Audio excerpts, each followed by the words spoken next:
Onaya, eigenlijk net ormo ben ik om maak me onaya como zorgmanager naar de afdeling, riba afdeling e después elabing na Wonenpoli.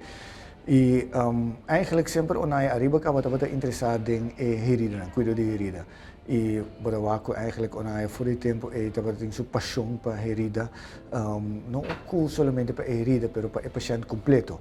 E feit que é não te trata herida só pero full e paciente, é seita algo que ta bisa hopi di onaya ta wak e paciente completo e un bom klinische blik também. Ora paciente malu que não te dor de herida só é sa também que algo não te bom que nós temos que atender esse também. Como colega Onaya sempre ta brinca para sa pasyente, to costa geregeld netjes ora pasyente woon ons laag, benader familia, to rin Onaya ta super bom din so trabaho.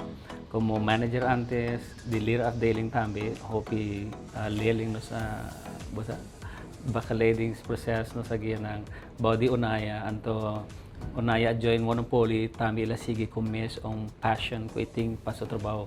Como one consulente eu outra basic so new function stoma for play kana ka anto nos ta conta riba je pa sige wak e outro grupo de paciente nang kuting indikasi di stoma e kombinasi ko sa one the consulent function anto ang bong team Onaya nos ting ko takeda bosa ko su energy e gana de trato dia tay dus is het ook importante.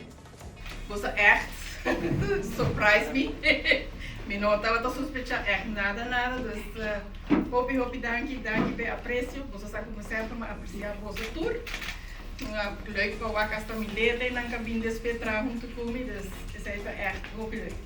Você sabe como está echt kijken patiënt, niet brengen para mi patiënt e também para mi personeel.